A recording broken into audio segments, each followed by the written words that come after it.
Hi everyone. और हम पढ़ रहे थे पीरियोडिक प्रॉपर्टीज़ के बारे में, और पीरियोडिक प्रॉपर्टीज़ में हमने कुछ प्रॉपर्टीज़ यहाँ पर डिस्कस कर ली थी, जिनमें हमने एटॉमिक साइज की बात की थी या रेडियाई की बात की थी। उसके बाद हमने आयनाइजेशन एनर्जी की बात की, फिर इलेक्ट्रॉन एफिनिटी की बातें हमने सीख ली थी और उनको कौन कौन से फैक्टर अफेक्ट करते हैं, और जो एक ऑर्डर होता है वो कैसे अरेंज होता है लेफ़्ट टू राइट पीरियड में, हमारे पीरियड में, या फिर टॉप टू बॉटम एक ग्रुप में किस प्रकार से जो एलिमेंट्स होते हैं वो उन प्रॉपर्टीज़ में क्या क्या वेरिएशंस हो करते हैं, ये हमने देख लिया था। अब 3 प्रॉपर्टीज़ यहाँ पर कंप्लीट हो चुकी हैं और आई होप आप उनसे रिलेटेड क्वेश्चन भी आसानी से कर पा रहे होंगे।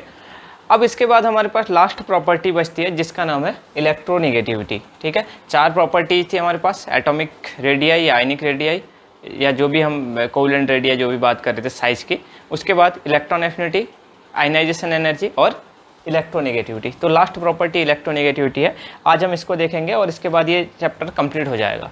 ठीक है, तो अब देखिए जैसे इलेक्ट्रोनेगेटिविटी हम इस वर्ड से देखते हैं, इलेक्ट्रोनेगेटिविटी इसका मतलब क्या होता है कि कहीं ना कहीं इलेक्ट्रॉन और नेगेटिविटी की बात हो रही है। ठीक है, तो मतलब क्या है कि कोई भी एलिमेंट अगर है तो वो अपनी तरफ इलेक्ट्रॉनों को कितना खींच करके अपने ऊपर नेगेटिव चार्ज क्रिएट कर पा रहा है, उस चीज़ को हम बोलते हैं इलेक्ट्रोनेगेटिविटी। मतलब tendency of any atom to attract the bonded pair of electron towards itself. ठीक है, इसको इलेक्ट्रोनेगेटिविटी कहते हैं। अब कैसे इस चीज़ को हम समझते हैं, जैसे मेरे पास एक ये एटम है, ये मॉलिक्यूल है, H2 मॉलिक्यूल है, एक मेरे पास F2 मॉलिक्यूल ले लिया मैंने, F, और एक मैंने ले लिया HF मॉलिक्यूल। ठीक है, एक H2 लिया है, एक F2 लिया है और एक HF मॉलिक्यूल ले रखा है। अब है क्या यहाँ पर जो हाइड्रोजन है और ये वाला जो हाइड्रोजन है, दोनों के दोनों सेम एटम है। ठीक है, दोनों के दोनों क्या है, सेम एटम। तो होता क्या है, यहाँ पर जो बॉन्ड के इलेक्ट्रॉन होंगे वो बिल्कुल बीच में होंगे, वो बॉन्ड के इलेक्ट्रॉन बिल्कुल बीच में होंगे, ना ही इस हाइड्रोजन की तरफ मूव कर रहे होंगे, ना ही इस हाइड्रोजन की तरफ मूव कर रहे होंगे। ये कोवेलेंट बॉन्ड के जो इलेक्ट्रॉन होंगे बिल्कुल बीच में यहाँ पर प्रेजेंट होंगे। अब सिमिलरली फ्लोरीन में भी, यहाँ पर भी फ्लोरीन है, यहाँ पर भी फ्लोरीन है, तो यहाँ पर भी जो बॉन्ड के इलेक्ट्रॉन होंगे वो बिल्कुल बीच में होंगे। लेकिन जैसे ही हम HF में जाते हैं तो HF में हमें दिख रहा है कि ये हाइड्रोजन अलग एटम है और फ्लोरीन अलग एटम है, तो यहाँ पर हमें क्या दिखता है कि बॉन्ड के इलेक्ट्रॉन फ्लोरीन की तरफ शिफ्ट हो जाते हैं। ठीक है, बॉन्ड के इलेक्ट्रॉन क्या हो जाते हैं, फ्लोरीन की तरफ शिफ्ट हो जाते हैं। शिफ्ट होने की वजह से क्या होता है, जिस साइड को इलेक्ट्रॉन शिफ्ट होते हैं या जिस तरफ को इलेक्ट्रॉन जाते हैं उस साइड को कैसा चार्ज आता है, पार्शियल नेगेटिव। और क्योंकि बॉन्ड के इलेक्ट्रॉनों में एक हाइड्रोजन का होगा, एक फ्लोरीन का होगा, लेकिन दोनों के दोनों फ्लोरीन की तरफ जा रहे हैं, तो फ्लोरीन पर नेगेटिव चार्ज और इस हाइड्रोजन पर कैसा चार्ज आ जाएगा, पार्शियल पॉजिटिव चार्ज आ जाएगा। ठीक है, तो ये जो प्रॉपर्टी कहलाती है कि बॉन्ड के इलेक्ट्रॉन यहाँ पर तो बिल्कुल बीचों बीच में, यहाँ पर भी बीचों बीच में, यहाँ पर क्या हो गया, शिफ्ट टूवर्ड्स किसके साइड को शिफ्ट हो गए, शिफ्ट टूवर्ड्स फ्लोरीन। इसका मतलब क्या है, फ्लोरीन की तरफ इलेक्ट्रॉन शिफ्ट हो गए, इसका मतलब क्या है, फ्लोरीन मोर इलेक्ट्रोनेगेटिव है, मोर, यहां पर लिख सकते हैं फ्लोरीन इज मोर इलेक्ट्रोनेगेटिव। ठीक है, इसका मतलब क्या है, फ्लोरीन क्या है, ज़्यादा इलेक्ट्रोनेगेटिव है। तो यही होता है कि बॉन्ड के जो इलेक्ट्रॉन है उसको अपनी तरफ खींचने की जो पावर होती है या जो क्षमता होती है वही क्या कहलाती है, इलेक्ट्रोनेगेटिविटी। ठीक है, तो अब एक चीज़ और है कि ये तो हो गया हमारे पास इलेक्ट्रोनेगेटिविटी है क्या। अभी तक हमने जितनी प्रॉपर्टीज पढ़ी, चाहे साइज की बात की, चाहे आयनाइजेशन एनर्जी की बात की, इलेक्ट्रॉन एफिनिटी की बात की, तो वो थोड़ा सा इससे डिफरेंट प्रॉपर्टीज होती है। जैसे हम आयनाइजेशन एनर्जी और इलेक्ट्रॉन एफिनिटी में अगर हम बात कर रहे थे, तो ionisation energy and electron affinity ये किसकी प्रॉपर्टीज थी, these are the property of isolated gaseous atom. ठीक है, ये किसकी प्रॉपर्टीज थी, आइसोलेटेड गैसियस एटम की प्रॉपर्टीज थी। ठीक है, लेकिन क्या है, बट इलेक्ट्रोनेगेटिविटी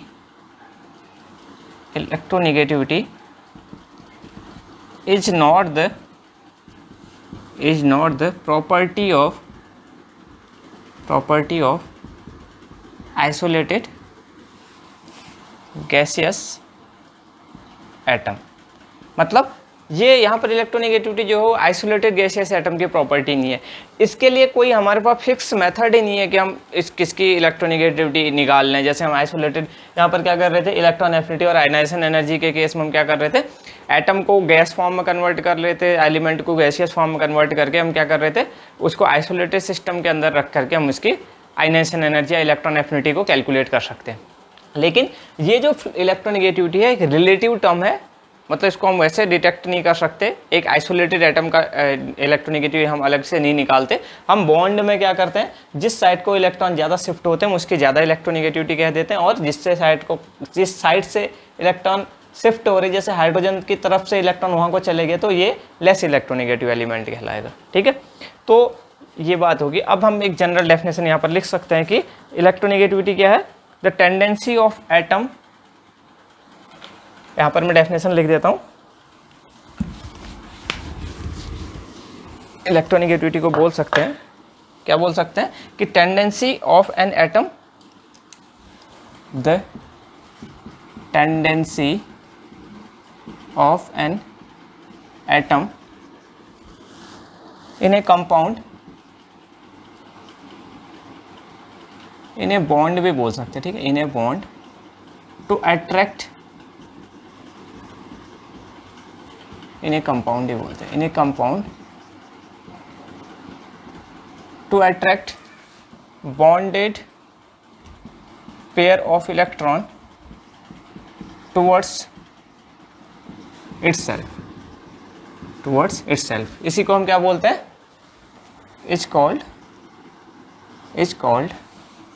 इलेक्ट्रोनेगेटिविटी। ठीक है, इलेक्ट्रोनेगेटिविटी बोलते हैं कि बॉन्ड के जो इलेक्ट्रॉन पेयर है उनको अपनी तरफ खींचने की जो क्षमता होती है वो क्या कहलाती है, इलेक्ट्रोनेगेटिविटी।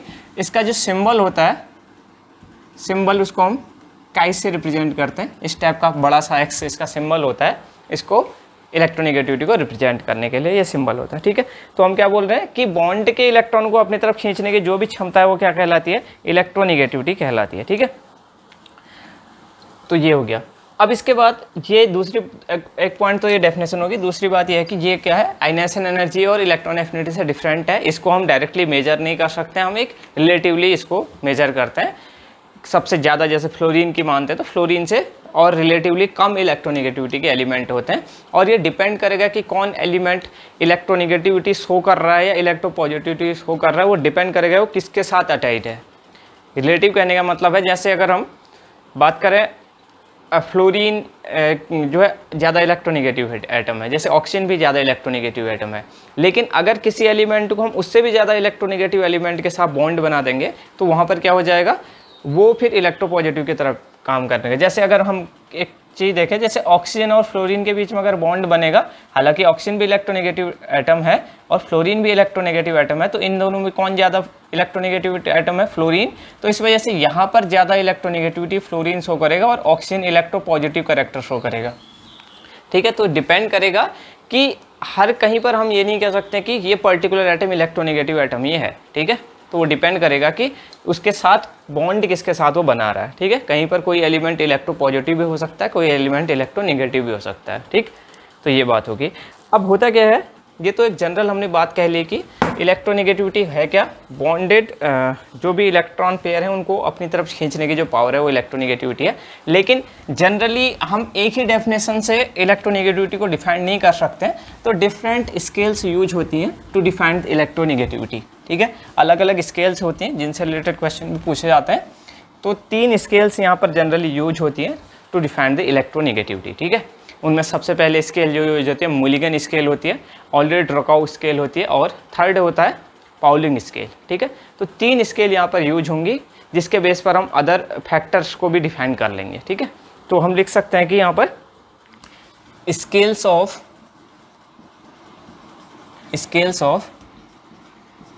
इलेक्ट्रोनेगेटिविटी। ठीक है, स्केल्स ऑफ इलेक्ट्रोनेगेटिविटी। तो इलेक्ट्रोनेगेटिविटी को डिफाइन करने के लिए हमारे पास 3 स्केल्स यूज होती हैं। ठीक है, उसमें से सबसे पहली स्केल कौन सी है, मुलिकन स्केल है, मुलिकन स्केल। सेकंड होती है हमारे पास ऑलरेडी-ड्रोकाउ स्केल, और थर्ड होती है पाउलिंग स्केल।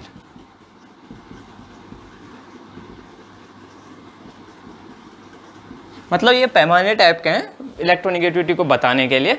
और ये मुलिकन ने अलग टाइप की बातें कही हैं। मुलिकन ने कहा कि इलेक्ट्रोनेगेटिविटी ये होती है, ऑलरेडी रकोव ने अलग स्केल दी और पाउलिंग ने अलग बातें की, ठीक है। जो अभी हम चीज़ देख रहे थे कि बॉन्डेड पेयर को अपनी तरफ इलेक्ट्रॉन खींचने, बॉन्डेड पेयर इलेक्ट्रॉन को अपनी तरफ खींचने की जो पावर होती है वो इलेक्ट्रोनेगेटिविटी है, ये पाउलिंग स्केल के अंदर आती है, ठीक है। उससे पहले हम मुलिकन स्केल और ऑलरेडी रकोव स्केल को देखेंगे कि इन्होंने क्या बात कही कि इलेक्ट्रोनेगेटिविटी एक्चुअली में क्या है, ठीक है। तो पहला हम देखेंगे यहाँ पर से मुलिकन स्केल। पहला हम देखेंगे मुलिकन स्केल। तो इसमें बहुत ज़्यादा कुछ नहीं देखना है, हमें मेन एक फार्मूला होता है जिससे रिलेटेड क्वेश्चन आते हैं, उस चीज़ को मेनली हमें देखना है। तो मुलिकन स्केल में क्या कहता है, देखो अब हम जो इलेक्ट्रोनेगेटिविटी है उसको हम इस सिंबल से रिप्रेजेंट करेंगे, ठीक है। तो ये क्या कहता है, किसी भी माना कोई पर्टिकुलर एटम ए है, ठीक है, उसकी electronegativity according to Mulliken scale क्या होती है, वो बोलता है कि ये जो है एवरेज होता है किसका, ionisation energy plus electron affinity का एवरेज होता है, ठीक है। एवरेज ऑफ आयनाइजेशन एनर्जी और इलेक्ट्रॉन एफिनिटी। अब इसके आगे थोड़ा सा एक दो टर्म्स यहाँ पर लिखे रहते हैं, वो अगर वैल्यू याद हो जाए तो ठीक है, नहीं याद हो रही है तो कोई दिक्कत नहीं है। लेकिन ये पता होना चाहिए कि मुलिकन स्केल ने क्या कहा है। मुलिकन स्केल ने कहा है यहाँ पर से एक चीज़ कॉमन आ रही है कि इलेक्ट्रोनेगेटिविटी ऑफ पर्टिकुलर एटम जो भी है वो किसके डायरेक्टली प्रोपोर्शनल है, ionisation energy of that atom and, और किसके डायरेक्टली प्रोपोर्शनल है, electron affinity of that atom, ठीक है।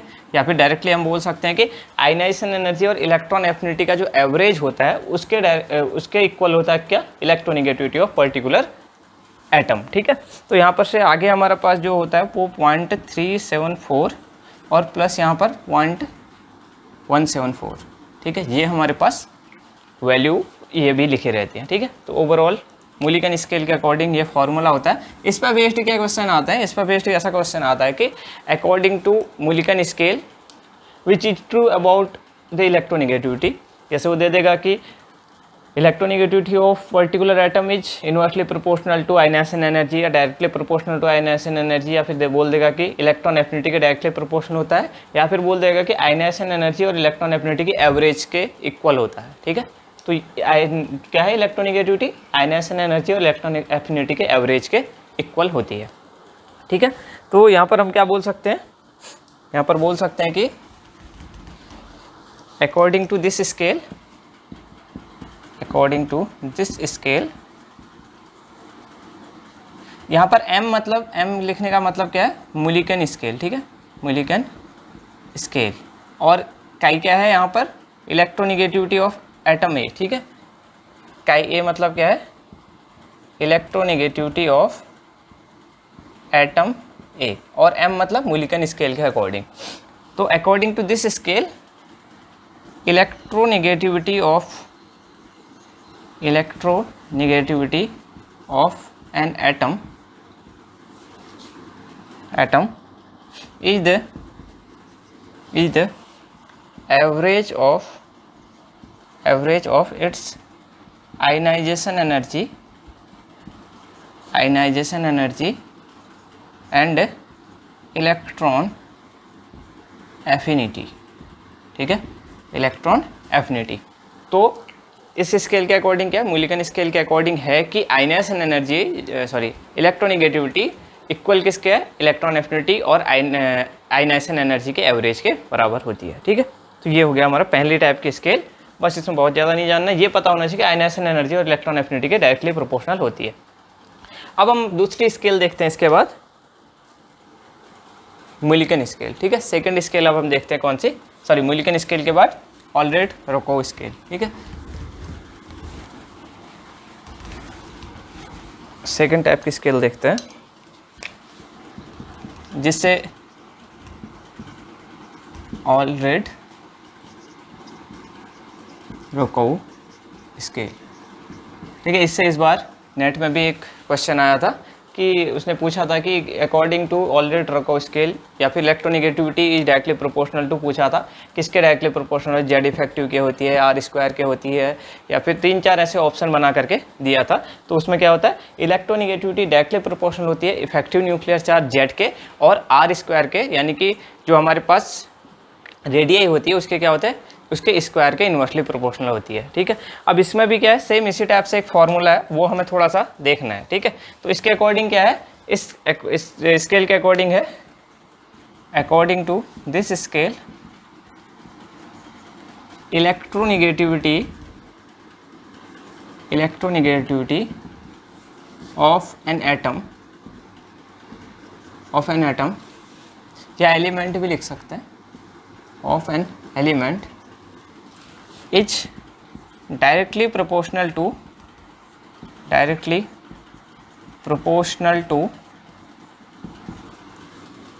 Effective nuclear charge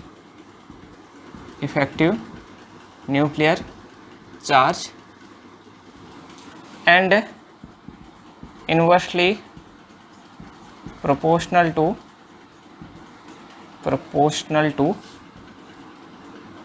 square of radii of atom। ठीक है, रेडियाई ऑफ एटम या फिर एलिमेंट भी बोल सकते हैं। तो इसका मतलब सिंपल सा मीनिंग क्या है, किसी भी पर्टिकुलर एटम की अगर हम इलेक्ट्रोनेगेटिविटी की बात कर रहे हैं एक्स ए और अकॉर्डिंग टू किसके, ऑलरेडी रखा होगा, ए आर लिख रखा है। ठीक है, ये क्या होता है, ये डायरेक्टली प्रोपोर्शनल होता है जेड इफेक्टिव के। ठीक है, और इन्वर्सली प्रोपोर्शनल किसके होता है, आर स्क्वायर के। इस बार यही एग्जाम में क्वेश्चन पूछा था कि किसके आर के इन्वर्सली प्रोपोर्शनल होता है, या आर स्क्वायर के इन्वर्सली प्रोपोर्शनल होता है, या आर क्यूब के प्रोपोर्शनल होता है, और जेड इफेक्टिव के डायरेक्टली प्रोपोर्शनल होता है, इन्वर्सली प्रोपोर्शनल होता है। ऐसे 3-4 ऑप्शन बनाए गए थे। तो यहाँ पर क्या होता है, जेड इफेक्टिव के डायरेक्टली प्रोपोर्शनल और आर स्क्वायर के इन्वर्सली प्रोपोर्शनल। अब यहाँ पर हमारे पास जो एक्चुअली फार्मूला जो होता है वो देख लेते हैं। यहाँ पर जेड इफेक्टिव क्या है, जेड इफेक्टिव है इफेक्टिव न्यूक्लियर चार्ज, और आर क्या है, रेडियाई ऑफ एटम। ठीक है, आर है रेडियाई ऑफ एटम। तो यहाँ पर जो फॉर्मूला आता है वो आता है काई A according to Allred Rochow. ठीक है, ये क्या, electronegativity of atom A according to Allred Rochow scale is equal to, यहाँ पर भी कुछ वैल्यू आती है 0.359 Z effective upon R square 0.744। ठीक है, 0.744। तो ये हमारे पास ओवरऑल ये फार्मूला होता है। लेकिन ज़्यादातर क्वेश्चन इससे पूछा जाता है कि इफेक्टिव न्यूक्लियर चार्ज के डायरेक्टली प्रोपोर्शनल है, इन्वर्सली प्रोपोर्शनल है, आर स्क्वायर के इन्वर्सली प्रोपोर्शनल है, डायरेक्टली प्रोपोर्शनल है। और यहाँ पर सिंपल से हम देख भी सकते हैं कि इलेक्ट्रोनेगेटिविटी क्या है, अपना इलेक्ट्रॉन को अपनी तरफ खींचने की क्षमता है। तो जितना ज़्यादा न्यूक्लियर चार्ज होगा उतना ही ज़्यादा तो कोई पर्टिकुलर एटम इलेक्ट्रॉन को अपनी तरफ खींच पाएगा, तो इसलिए डायरेक्टली प्रोपोर्शनल है इफेक्टिव न्यूक्लियर चार्ज के। और दूसरा रेडियाई, मतलब न्यूक्लियस और वैलेंस इलेक्ट्रॉनों के बीच में अगर बहुत ज़्यादा डिस्टेंस होगा, रेडियाई बहुत ज़्यादा होगा, तो नहीं खींच पाएगा इलेक्ट्रॉन को अपनी तरफ। इस वजह से ये आर स्क्वायर के इन्वर्सली प्रोपोर्शनल होता है। तो जितना ज़्यादा न्यूक्लियर चार्ज उतना ही ज़्यादा बॉन्ड के इलेक्ट्रॉन को कोई भी एटम अपनी तरफ खींच पाएगा, और जितना ज़्यादा रेडियाई होगा, जितना ज़्यादा न्यूक्लियस से इलेक्ट्रॉन दूर होंगे उतना कम खींच पाएगा इलेक्ट्रॉनों को। तो इसलिए इफेक्टिव न्यूक्लियर चार्ज के डायरेक्टली प्रोपोर्शनल है और आर स्क्वायर के इन्वर्सली प्रोपोर्शनल होता है। ठीक है, तो ये हो गया। अब हम इसके बाद लास्ट स्केल देखते हैं, पाउलिंग स्केल। बस इसमें मेनली हमें यही ध्यान रखना है कि किसके डायरेक्टली प्रोपोर्शनल है और किसके इन्वर्सली प्रोपोर्शनल है। अब थर्ड स्केल देखते हैं।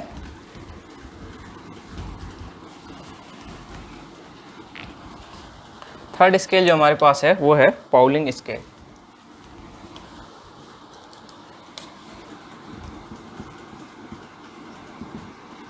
पाउलिंग स्केल, ठीक है। तो पाउलिंग स्केल में क्या बोलता है ये, जो कि हमने शुरू में डेफिनेशन भी देखी थी कि बॉन्डेड इलेक्ट्रॉन पेयर जो है, ठीक है, पर्टिकुलर बॉन्ड पे जो इलेक्ट्रॉन पेयर है उसको अपनी तरफ खींचने की जो पर्टिकुलर एटम की क्षमता है या जो भी पावर है वही क्या कहलाती है, इलेक्ट्रोनेगेटिविटी कहलाती है। ठीक है, जैसे माना कोई भी माना बीच में कोई चीज़ रख दी जाए तो पावरफुल जो होगा, जो कोई भी इंसान अगर ज़्यादा ताकतवर होगा तो अपनी तरफ उसको खींच लेगा। सिमिलर वही चीज़ ये भी कही है कि माना हम यहाँ पर एक कोई ए आदमी है, कोई बी आदमी है, हमने बीच में कोई चीज़ रखी है, तो जो ज़्यादा पावरफुल होगा वो क्या करेगा, अपनी तरफ उसको खींच लेगा। ठीक है, इसी वजह से जो अपनी तरफ ज़्यादा खींच पा रहा है यानी कि ये मोर पावरफुल है, यानी कि ये क्या है, ज़्यादा इलेक्ट्रोनेगेटिव एटम होता है। ठीक है, बस यही चीज़ कही है पाउलिंग ने। तो इसको भी लिख लेते हैं, इसको लिख लेते हैं कि इलेक्ट्रोनेगेटिविटी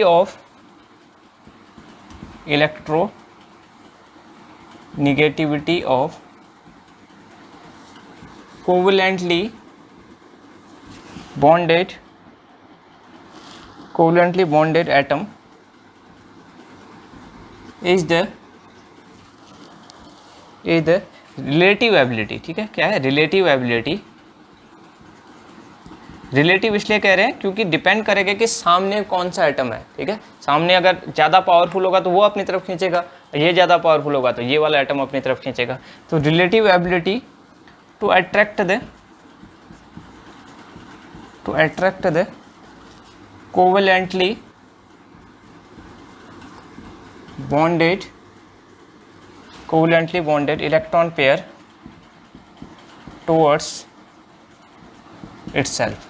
ठीक है, जैसा कि हमने पहले में देखा था HF मॉलिक्यूल को बनाया था ना, तो HF मॉलिक्यूल में क्या था, यहाँ पर रिलेटिव एबिलिटी हाइड्रोजन से फ्लोरीन की ज़्यादा है, तो फ्लोरीन यहाँ पर बीच में पहले इलेक्ट्रॉन रहे होंगे, बीच में से कहाँ की ओर शिफ्ट हो जाएंगे, फ्लोरीन की तरफ। तो जिस साइड को इलेक्ट्रॉन शिफ्ट होता है उस साइड पार्शियल नेगेटिव आता है, और जहाँ से इलेक्ट्रॉन शिफ्ट होते हैं पार्शियल पॉजिटिव होता है। ठीक है, तो ये मॉलिक्यूल ऐसे मॉलिक्यूल क्या कहलाते हैं, जहाँ पर पार्शियल पॉजिटिव और पार्शियल नेगेटिव जनरेट होता है, उसको क्या कहते हैं, पोलर मॉलिक्यूल्स। ठीक है, इस वजह से पोलर मॉलिक्यूल्स में हमेशा ही इलेक्ट्रोनेगेटिविटी का डिफरेंस जरूर होगा, तभी वो पोलर बन पाएगा, तभी तो दो पोल जनरेट हो पाएंगे। अगर इसी की जगह यहाँ पर H2 मॉलिक्यूल होता तो ये कैसा होता, दोनों के दोनों सेम इलेक्ट्रोनेगेटिविटी के हो जाते, तो ये नॉन पोलर होता। ठीक है, तो ये लास्ट हमारा स्केल होगी पाउलिंग स्केल। ठीक है, पाउलिंग स्केल ने क्या कहा है कि भाई बॉन्ड के जो इलेक्ट्रॉन है उसमें दो एटम है, एक एटम ये है, एक एटम ये है। अब इसमें बॉन्डेड रिलेटिव एबिलिटी किसी भी एटम की कि वो बॉन्डेड इलेक्ट्रॉन को अपनी तरफ खींच ले, जिस साइड को खींचेगा उसकी इलेक्ट्रोनेगेटिविटी ज़्यादा है, और जिस तरफ से इलेक्ट्रॉन जा रहे हैं उसकी इलेक्ट्रोनेगेटिविटी कम है। तो यही थर्ड स्केल होगी पाउलिंग स्केल। ठीक है, तो तीनों स्केल यहाँ पर कंप्लीट हो जाती हैं। अब यहाँ पर हम देखेंगे कि कौन कौन से फैक्टर अफेक्ट करते हैं इलेक्ट्रोनेगेटिविटी को कौन कौन से फैक्टर अफेक्ट करते हैं। जैसा कि हमने इलेक्ट्रॉन एफिनिटी और आयनाइजेशन एनर्जी के केस में भी देखा था, वैसे ही यहाँ पर भी हम देखेंगे, और बहुत जल्दी से कर लेंगे क्योंकि अब हमें पता है कि इफेक्टिव न्यूक्लियर चार्ज है क्या, प्रिंसिपल क्वांटम नंबर क्या है, और इसके अलावा शिल्डिंग कांस्टेंट का क्या फ़र्क पड़ता है, ये सब हमको पता है। ठीक है, अब देखिए यहाँ पर हमने जो तीनों स्केल पढ़ी वहाँ पर से हमको एक दो तीन चीज़ें क्लियर हो गई हैं कि जो इलेक्ट्रोनेगेटिविटी है वो डायरेक्टली प्रोपोर्शनल किसके होगी, आयनाइजेशन एनर्जी के, और किसके डायरेक्टली प्रोपोर्शनल होगी, इलेक्ट्रॉन एफिनिटी के। ठीक है, और किसके डायरेक्टली प्रोपोर्शनल होगी, इलेक्ट्रॉन एफिनिटी के। क्यों, क्योंकि मिलिगन के स्केल से हमें डायरेक्टली पता है कि इलेक्ट्रोनेगेटिविटी एवरेज होती है किसका, आयनाइजेशन एनर्जी और इलेक्ट्रॉन एफिनिटी का। तो इसका मतलब इलेक्ट्रोनेगेटिविटी डायरेक्टली प्रोपोर्शनल किसके होगी, आयनाइजेशन एनर्जी के भी डायरेक्टली प्रोपोर्शनल होगी और इलेक्ट्रॉन एफिनिटी के भी डायरेक्टली प्रोपोर्शनल होगी। तो एक तो ये बात होगी। दूसरा कि ये दोनों किसके अकॉर्डिंग पता है, ये दोनों हमको मिलिकन स्केल से पता है। ठीक है, अकॉर्डिंग टू मिलिकन स्केल। ठीक है, अब दूसरा देखते हैं। दूसरा हमने क्या कहा था, ऑलरेडी रकाउ स्केल में क्या कहा था कि इलेक्ट्रोनेगेटिविटी ऑफ पर्टिकुलर एटम ही डायरेक्टली प्रोपोर्शनल टू किसके होती है, इफेक्टिव न्यूक्लियर चार्ज के, और इन्वर्सली प्रोपोर्शनल टू किसके होती है, रेडियाई ऑफ एटम के। ठीक है, ये किससे हमें पता था, ये हमको पता था according to Allred Rochow scale. ठीक है, तो ये चार फैक्टर तो हमें डायरेक्टली पता है। ठीक है, अब हम इसको डायरेक्टली बहुत ज़्यादा थ्योरी ना लिख करके हम सीधे, हमें पता है वहाँ स्केल से, तो हमें इतना ऐसे डायरेक्टली कर सकते हैं कि इलेक्ट्रोनेगेटिविटी, मतलब कहने का मतलब है किसी एटम की आयनाइजेशन एनर्जी अगर ज़्यादा है तो इसका मतलब उसकी इलेक्ट्रोनेगेटिविटी ज़्यादा होगी। किसी एटम की इलेक्ट्रॉन एफिनिटी ज़्यादा है, इलेक्ट्रॉन एफिनिटी मतलब इलेक्ट्रॉन को खींचने की पावर, बाहर से अगर कोई इलेक्ट्रॉन दे रहे हैं तो तभी तो ज़्यादा होगी जब क्या बोलते हैं कि जब हमें कोई एटम है उसके न्यूक्लियस बाहर से इलेक्ट्रॉनों को अपनी तरफ खींच पा रहा है, तो इसका मतलब उसकी इलेक्ट्रोनेगेटिविटी ज़्यादा है, मतलब अपनी तरफ इलेक्ट्रॉनों को खींचने की क्षमता ज़्यादा है। इन दोनों टर्म को भी हम ऐसे समझ सकते हैं, जैसे माना ये कोई एटम है। अब आयनाइजेशन एनर्जी क्या था, वैलेंस शेल से एक इलेक्ट्रॉन रिमूव करने के लिए जो हमें एनर्जी चाहिए थी। अब अगर माना कोई एटम जो है इस इलेक्ट्रॉन को बहुत टाइटली अट्रैक्ट करे रखेगा, तो उस एटम में हमें इस इलेक्ट्रॉन को निकालने के लिए ज़्यादा एनर्जी देनी पड़ेगी। तो ज़्यादा एनर्जी देनी पड़ रही है, कहने का मतलब है कि जो पर्टिकुलर एटम है वो उस इलेक्ट्रॉन को अपनी तरफ खींचे हुए है। तो खींचने की ही पावर क्या है, इलेक्ट्रोनिगेटिविटी है। तो इसका मतलब किसी एटम की आयनाइजेशन एनर्जी ज़्यादा है, तो इसका मतलब उसने अपने इलेक्ट्रॉनों को टाइटली होल्ड करके रखा है, तो उसकी अपनी तरफ इलेक्ट्रॉनों को खींचने की पावर ज़्यादा है, इसीलिए उसकी इलेक्ट्रोनिगेटिविटी ज़्यादा है। सिमिलरली हम कह रहे थे क्या, इलेक्ट्रॉन एफिनिटी क्या था, इलेक्ट्रॉन एफिनिटी इस वैलेंस शेल पे बाहर से हम इलेक्ट्रॉन एंटर करवा रहे थे, तो अगर ये न्यूक्लियस बाहर से इसकी पावर ज़्यादा होगी इलेक्ट्रॉनों को अपनी तरफ खींचने की, तो क्या होगा, वहाँ पर ज़्यादा इलेक्ट्रॉन एफिनिटी होगी, तो उस पर्टिकुलर एटम की इलेक्ट्रोनिगेटिविटी ज़्यादा होगी। मतलब बाहर से इलेक्ट्रॉनों को अपनी तरफ खींचने की पावर ज़्यादा है, तो इसका मतलब उसकी इलेक्ट्रोनिगेटिविटी ज़्यादा है। सिमिलरली इफेक्टिव न्यूक्लियर चार्ज जितना ज़्यादा होगा, मतलब न्यूक्लियस जितना ज़्यादा अपने इलेक्ट्रॉन को खींच के रखा है उतना ही ज़्यादा इलेक्ट्रोनिगेटिविटी होगी, और जितना ज़्यादा ये न्यूक्लियस से इलेक्ट्रॉनों की दूरी होगी, माना यहाँ पर इतनी दूर इलेक्ट्रॉन है, तो इसका मतलब ये इस इलेक्ट्रॉन को अपनी तरफ नहीं खींच पा रहा है, इसका मतलब इसका इलेक्ट्रोनिगेटिविटी कम है। ठीक है, तो ये चारों टर्म तो हम सीधे के सीधे कर सकते हैं। अब एक दो फैक्टर और होते हैं, वो हम कंपेयर करते हैं। एक दो फैक्टर और है यहाँ पर हमारा, ये हमको पता है क्या क्या, रेडियाई, जेड इफेक्टिव, ये सब हम पहले भी पढ़ चुके हैं, तो दोबारा से मैं इनका नाम नहीं लिख रहा हूँ। अब अगला फैक्टर देखते हैं, थर्ड फैक्टर, वो है ऑक्सीडेशन स्टेट। ठीक है, ऑक्सीडेशन स्टेट, ऑक्सीडेशन स्टेट। तो जैसे जैसे किसी भी एटम या एलिमेंट की पॉजिटिव ऑक्सीडेशन स्टेट बढ़ती है, तो इसका मतलब क्या हो रहा है, उसके वैलेंस शेल से इलेक्ट्रॉन बाहर निकल रहे हैं, तो रिलेटिवली जो न्यूक्लियर चार्ज होगा बढ़ जाएगा। कहने का मतलब है, जैसे माना कहीं पर किसी एटम के अंदर 10 प्रोटॉन और 10 इलेक्ट्रॉन थे शुरू में, तो 10 प्रोटॉन को 10 इलेक्ट्रॉन को खींचना पड़ रहा था, तो जैसे ही हमने क्या कर लिया, उसमें से माना एक इलेक्ट्रॉन निकाल दिया, तो अब क्या हो जाएगा, वो पॉजिटिव में कन्वर्ट हो जाएगा, तो अब उसको क्या करना पड़ेगा, 10 प्रोटॉन को 9 ही इलेक्ट्रॉन को खींचना पड़ेगा। इसका मतलब उसके रिलेटिवली जो न्यूक्लियर चार्ज है वो बढ़ चुका है। ठीक है, तो इसका मतलब क्या है, जो और पॉजिटिव ऑक्सीडेशन स्टेट होती है वो डायरेक्टली प्रोपोर्शनल होती है इलेक्ट्रोनिगेटिविटी ऑफ पर्टिकुलर एटम। ठीक है, तो हम लिख सकते हैं कि इलेक्ट्रोनिगेटिविटी ऑफ, ऐसे लिख सकते हैं, इलेक्ट्रोनिगेटिविटी ऑफ या electronegativity is directly proportional to positive oxidation state of the element, positive oxidation state of the element. ठीक है, किसी भी पर्टिकुलर एलिमेंट या पर्टिकुलर एटम की जितनी ज़्यादा पॉजिटिव ऑक्सीडेशन स्टेट होगी, इसका मतलब उस पर उतने ही कम इलेक्ट्रॉन है, तो उतना ही ज़्यादा न्यूक्लियस उन अपनी तरफ इलेक्ट्रॉन को खींच पाएगा। ठीक है, तो positive oxidation state directly proportional होती है, और इलेक्ट्रोनिगेटिविटी पर्टिकुलर एटम की क्या होगी, नेगेटिव ऑक्सीडेशन स्टेट के इन्वर्सली प्रोपोर्शनल होगी। ठीक है, sorry, inversely proportional to negative oxidation state of atom या एलिमेंट बोल सकते हैं। क्यों, क्योंकि जितना नेगेटिव ऑक्सीडेशन स्टेट, कहने का मतलब क्या है, उस पर इलेक्ट्रॉन हम बाहर से और ऐड कर दिए, और ऐड करने पे क्या होगा, अब न्यूक्लियस को ज़्यादा इलेक्ट्रॉन को खींचना पड़ेगा, इसलिए वो उतना बेहतर तरीके से अपनी तरफ इलेक्ट्रॉनों को अट्रैक्ट नहीं कर पाएगा।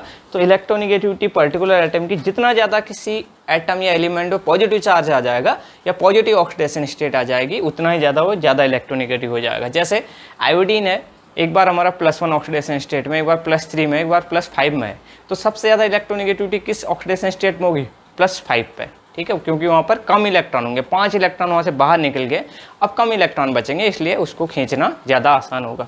ऐसे नेगेटिव ऑक्सीडेशन स्टेट मतलब हम बाहर से एक्स्ट्रा इलेक्ट्रॉन दे रहे हैं, तो रिलेटिवली अब वो कम खींच पाएगा अपने इलेक्ट्रॉनों को। ठीक है, इस वजह से इलेक्ट्रोनिगेटिविटी कम हो जाएगी। तो अब इसका एग्जाम्पल भी देख लेते हैं, लास्ट वाले का, ऑक्सीडेशन स्टेट वाले का।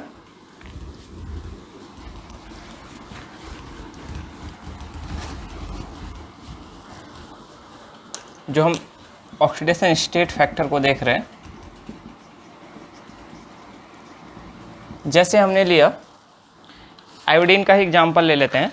आयोडीन +1 ऑक्सीडेशन स्टेट, आयोडीन माना +1 में था, +3 में था, +5 में था और +7 में था। ठीक है, तो क्या हो रहा है, आयोडीन की अगर हम ऑक्सीडेशन स्टेट देखें यहाँ से लेफ्ट टू राइट, तो क्या हो रहा है, यहाँ से लेफ्ट टू राइट जाने पे इंक्रीज पॉजिटिव ऑक्सीडेशन स्टेट क्या हो रही है, बढ़ रही है। ठीक है, इस वजह से क्या हो रहा है, यहाँ पर से इंक्रीज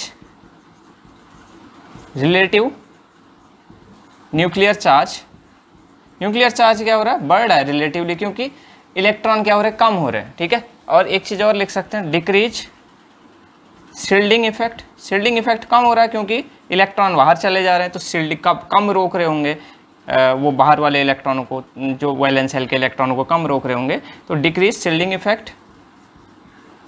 ठीक है, और लास्ट में क्या लिख सकते हैं, increase electro negativity of element या एटम बोल सकते हैं। ठीक है,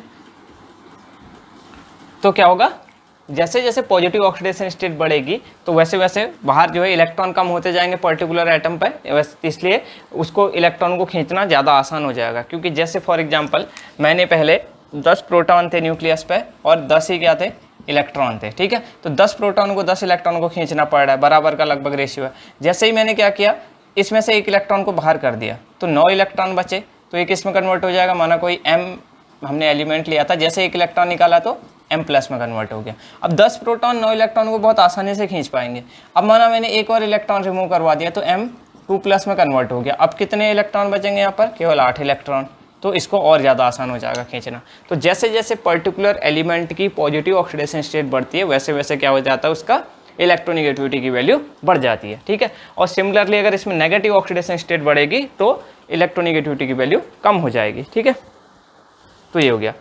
तो ये हमने दोनों बातें कर ली कि पॉजिटिव ऑक्सीडेशन स्टेट बढ़ेगा तो इलेक्ट्रोनिगेटिविटी बढ़ेगी और नेगेटिव ऑक्सीडेशन स्टेट बढ़ेगा तो इलेक्ट्रोनिगेटिविटी कम हो जाएगी पर्टिकुलर एलिमेंट की। तो ये 4-5 फैक्टर हो गए। अब इसके बाद हमारे पास एक बहुत ही इंपॉर्टेंट फैक्टर बचता है जिसको हम बोलते हैं परसेंटेज एस कैरेक्टर। ठीक है, अगला जो फैक्टर है 6 नंबर का, उसको बोलते हैं हम क्या, percentage S character. Percentage S character. ठीक है, जैसा कि हमें पता है कि डिफरेंट एलिमेंट जो होते हैं वो अलग अलग टाइप का हाइब्रिडाइजेशन शो करते हैं। जैसे अगर हम कार्बन की बात करें तो कार्बन sp हाइब्रिडाइजेशन भी शो करता है, sp2 भी शो करता है और sp3 हाइब्रिडाइजेशन भी शो करता है। तो पर्टिकुलर हाइब्रिडाइजेशन में s कैरेक्टर और p कैरेक्टर होते हैं। जैसे sp हाइब्रिडाइजेशन में 50% s कैरेक्टर और 50% p कैरेक्टर होता है। sp2 में क्या हो जाता है, 33% s कैरेक्टर होता है। ऐसे ही sp3 हाइब्रिडाइजेशन में 25% s कैरेक्टर होता है। तो यहाँ पर से क्या होता है कि जैसे जैसे परसेंटेज s कैरेक्टर बढ़ता है उतना ही ज़्यादा क्या होता है, पर्टिकुलर एलिमेंट की इलेक्ट्रोनिगेटिविटी बढ़ते जाती है। तो कहने का मतलब है क्या, यहाँ पर हम लिख सकते हैं कि with the increase in the electronegativity of with the increase in the percentage s character in the hybrid orbital of any atom, the electronegativity of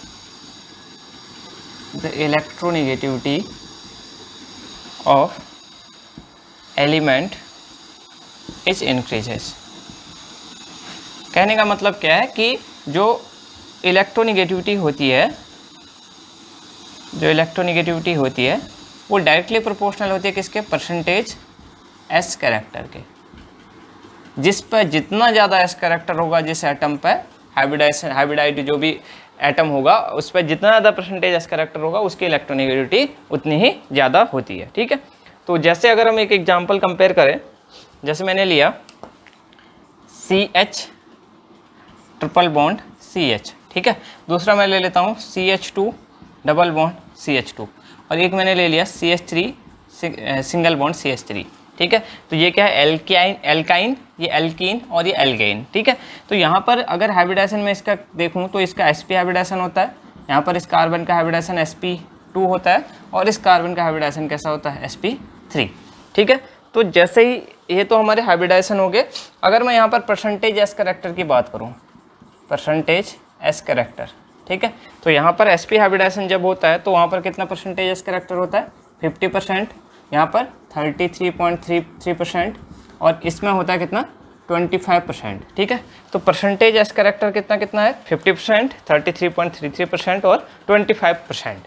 तो अगर हम यहाँ पर कंपैरिजन करें कि कौन, ये किस चीज़ की बात हो रही है, इलेक्ट्रोनेगेटिविटी इस पर्टिकुलर एटम की हो रही है, ठीक है, कार्बन की। जैसे यहाँ पर हम कार्बन की बात कर रहे हैं, यहाँ पर भी इस कार्बन की बात कर रहे हैं। इसको मैं ओपन करके लिख देता हूँ H, और यहाँ पर भी H और H, ठीक है। तो यहाँ पर हमें दिख रहा है कि सबसे ज़्यादा इलेक्ट्रोनेगेटिविटी इस कार्बन की है, क्योंकि यहाँ पर क्या है, परसेंटेज एस कैरेक्टर 50% है। उससे कम इलेक्ट्रोनेगेटिविटी इस कार्बन की है, क्योंकि यहाँ पर परसेंटेज एस कैरेक्टर 33% है। और इस कार्बन की इलेक्ट्रोनेगेटिविटी सबसे कम होगी, क्योंकि यहाँ पर परसेंटेज एस कैरेक्टर केवल 25% है, ठीक है। तो यहाँ पर हम लिख सकते हैं, अगर लेफ्ट टू राइट अगर हम मूव कर रहे हैं तो क्या हो रहा है, इंक्रीज परसेंटेज एस कैरेक्टर। तो इस वजह से क्या हो रहा है, लेफ्ट टू राइट अगर हम जा रहे हैं तो क्या बढ़ रहा है, इंक्रीज इलेक्ट्रोनेगेटिविटी ऑफ कार्बन बोल सकते हैं डायरेक्टली, ठीक है। एटम या कार्बन की इलेक्ट्रोनेगेटिविटी क्या हो रही है, बढ़ रही है, ठीक है। अब इसका क्या यूज होता है, ठीक है, इसका पर्टिकुलर यूज क्या है। हमने बोला कि जैसे जैसे परसेंटेज एस कैरेक्टर बढ़ेगा तो क्या हो जाएगा, हाइब्रिड ऑर्बिटल जो भी होंगे या एटम का जो भी होगा एस कैरेक्टर जैसे जैसे बढ़ेगा तो वैसे ही क्या होगा, उसकी इलेक्ट्रोनेगेटिविटी भी बढ़ जाती है। जैसे इस कार्बन का sp हाइब्रिडाइजेशन है 50% एस कैरेक्टर है, तो सबसे ज़्यादा इसका इलेक्ट्रोनेगेटिव कैरेक्टर। यहाँ पर धीरे धीरे कम होते जा रहा है परसेंटेज एस कैरेक्टर, तो इस साइड को इलेक्ट्रोनेगेटिविटी भी कम होती जाएगी। अब होता क्या है, अगर हम इस कार्बन की बात करेंगे तो इसकी क्या इलेक्ट्रोनेगेटिविटी काफ़ी हाई है, इसीलिए इसका जो हाइड्रोजन होता है वहाँ पर से इस बॉन्ड के इलेक्ट्रॉन को क्या कर रहा होगा, ये अपनी तरफ को खींच रहा होगा, ठीक है, अपनी तरफ खींच रहा होगा। इस वजह से क्या होता है, इस अपनी तरफ को खींचने की वजह से इस पर पार्शियल पॉजिटिव आ रहा होगा, इस पर पार्शियल नेगेटिव आ रहा होगा। तो ये हाइड्रोजन जो होता है वो कैसा होता है, ये एसिडिक नेचर का होता है, ठीक है, एसिडिक नेचर का। अगर हम क्या करें यहाँ पर, जैसे कोई स्ट्रॉन्ग बेस ले लें, जैसे सोडामाइड वगैरह या सोडियम वगैरह का यूज करते हैं, तो ये प्रोटॉन बहुत आसानी से यहाँ से रिमूव हो जाते हैं, किसके, एल्काइन के प्रोटॉन। इसीलिए अगर हम एसिडिटी की बात करेंगे तो एसिडिटी का जो ऑर्डर होगा यहाँ पर, इसको मिटा देता हूँ यहाँ पर, तो यहाँ पर जो एसिडिटी का ऑर्डर होगा वो क्या होगा, सबसे ज़्यादा एसिडिक जो होते हैं वो एल्काइन होते हैं, उससे कम कौन होते हैं, एल्कीन, ठीक है, और उससे कम क्या होंगे, एल्केन, ठीक है। लेकिन एल्काइन में या एल्कीन जो भी है, इनमें क्या होना चाहिए, ये हाइड्रोजन जरूर होना चाहिए, ठीक है। ये हाइड्रोजन तभी जब होगा तभी तो ये निकलेगा, ठीक है। यहाँ पर मैं लिख भी देता हूँ कि ये जैसे हमने लिखा इथाइन और इथीन और इथेन, ठीक है, ये सभी, इन सभी में जो एसिडिक कैरेक्टर होगा किसका सबसे ज़्यादा होगा, इथाइन का, उससे कम इथीन का, उससे कम इथेन का एसिडिक कैरेक्टर होगा, ठीक है। इस वजह से अगर हम क्या करें, अगर हम यहाँ पर CH triple bond CH plus NaNH2 करते हैं, ठीक है, 2 मॉलिक्यूल NaNH2 का लेते हैं, तो क्या हो जाता है, ये भी एसिडिक हाइड्रोजन होता है। इस वजह से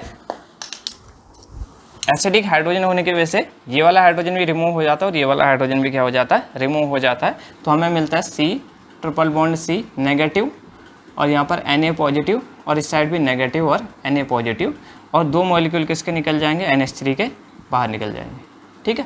तो ये काफ़ी इंपॉर्टेंट एप्लीकेशन है, ये पूछा भी जाता है कई बार, कौन सबसे ज़्यादा एसिडिक होगा, या ऐसे क्वेश्चन के फॉर्म में दे देगा, तो हमें पता होना चाहिए कि जहाँ पर एल्काइन है उसके प्रोटॉन काफ़ी एसिडिक होते हैं, इसलिए सोडामाइड की प्रेजेंस में या सोडियम की प्रेजेंस में वो आसानी से रिमूव हो जाते हैं, ठीक है। तो ये हो गया। अब हम लास्ट में देख लेते हैं पीरियोडिक वेरिएशन। सारे के सारे फैक्टर हमने कंप्लीट कर लिए, अब हम लास्ट में पीरियोडिक वेरिएशन देख लेते हैं।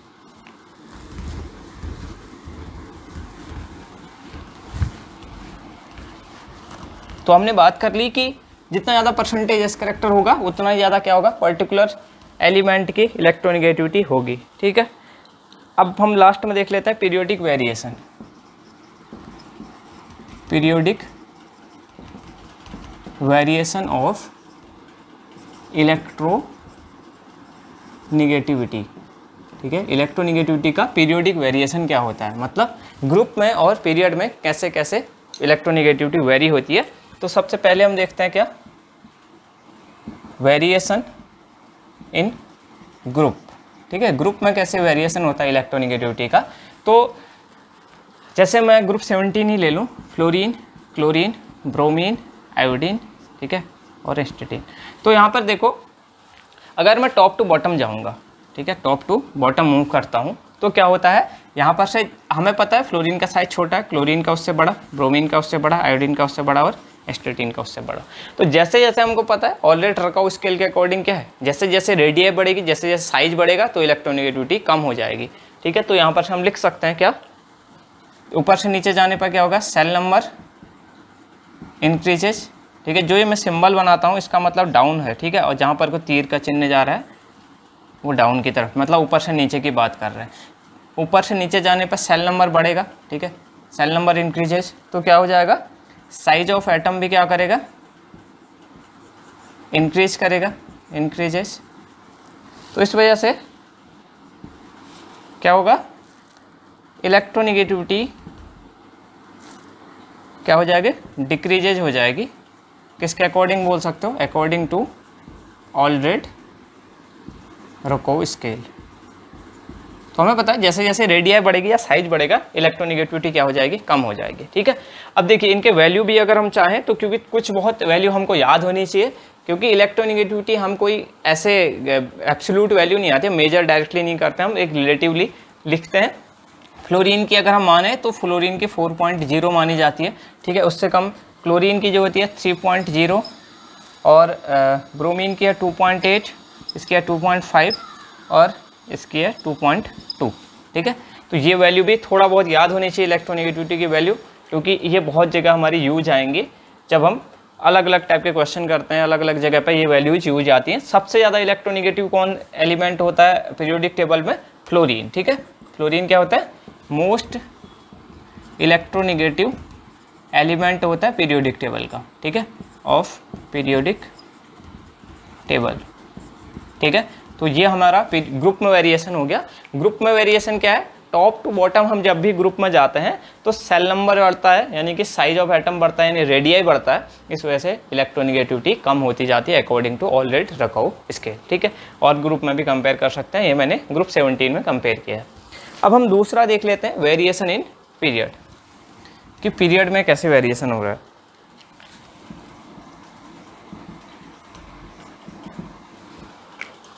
ठीक है, ये तो बहुत सिंपल सा था कि ग्रुप में ऊपर से नीचे जाने पर इलेक्ट्रोनेगेटिविटी घटती है, ठीक। अब जैसे हम कोई पीरियड ले लें, ठीक है, जैसे हम सेकंड पीरियड ले लें तो यहाँ पर हम ले लेते हैं lithium, beryllium, boron, carbon, nitrogen, oxygen और ये फ्लोरीन। तो अगर हम लेफ़्ट टू राइट मूव करें तो क्या होता है, लेफ़्ट टू राइट जाने पर इफेक्टिव न्यूक्लियर चार्ज क्या होता है, इंक्रीज करता है, ठीक है। और क्या होता है, साइज ऑफ द एटम क्या होता है, डिक्रीज करता है, ठीक है, डिक्रीजेज, साइज घटता है, ठीक है। तो अगर इफेक्टिव न्यूक्लियर चार्ज बढ़ रहा है और साइज कम हो रहा है, यानी रेडिया कम हो रहा है, तो क्या हो जाएगा, इलेक्ट्रोनेगेटिविटी बढ़ जाएगी, ठीक है। इलेक्ट्रोनेगेटिविटी इंक्रीजेज, किस स्केल के अकॉर्डिंग, अकॉर्डिंग टू ऑलरेडी-रकाउ स्केल, ठीक है। तो ये हो गया।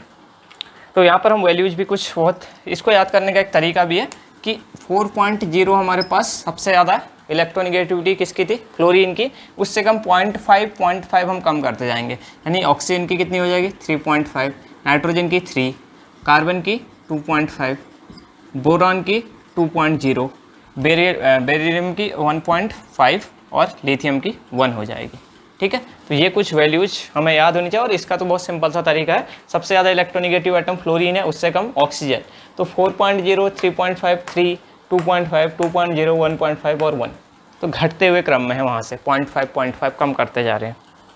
इसके अलावा कुछ वैल्यू अगर आप चाहें तो और याद कर सकते हैं, जैसे sodium, magnesium, aluminium, silicon, phosphorus, sulphur और क्लोरीन, ठीक है, इन्हीं के ठीक नीचे वाले एलिमेंट हैं।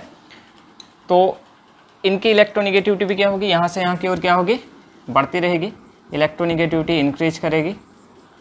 और इनकी जो इलेक्ट्रोनेगेटिविटी की वैल्यू है वो याद रखना आपको, 3.0 यहाँ पर है, ठीक है। इसके अलावा यहाँ पर 2.5, इसकी है 2.1, 1.8, 1.5, 1.2 और 0.9। तो जो हमारे पास एल्कली मेटल या एल्कलाइन अर्थ मेटल होते हैं उनकी इलेक्ट्रोनेगेटिविटी बहुत ही कम होती है, इसलिए वो क्या करते हैं आसानी से अपना इलेक्ट्रॉन डोनेट करके कैटायन में या पॉजिटिव आयन में कन्वर्ट हो जाते हैं। जबकि जो हमारे पी ब्लॉक के एलिमेंट जो राइट साइड के होते हैं फ्लोरीन, क्लोरीन, ब्रोमीन, आयोडीन, इनकी इलेक्ट्रोनेगेटिविटी क्या होती है, बहुत हाई होती है, इसलिए इलेक्ट्रॉन एक्सेप्ट करना चाहते हैं। इस वजह से ये इलेक्ट्रॉन एक्सेप्ट करके नेगेटिव आयन में कन्वर्ट हो जाते हैं, इसलिए इनके बीच में कैसा बॉन्ड बनता है, आयनिक बॉन्ड। ठीक है, ये सब एप्लीकेशन है वैसे इलेक्ट्रोनेगेटिविटी के, कि जिसकी इलेक्ट्रोनेगेटिविटी कम होगी वो क्या करेगा, इलेक्ट्रॉन आसानी से दे देगा, और जिसकी ज़्यादा होगी आसानी से ले लेगा। इसलिए क्या होता है Na+ बनता है, Cl- बनता है, इसलिए उनके बीच में बॉन्डिंग होती है।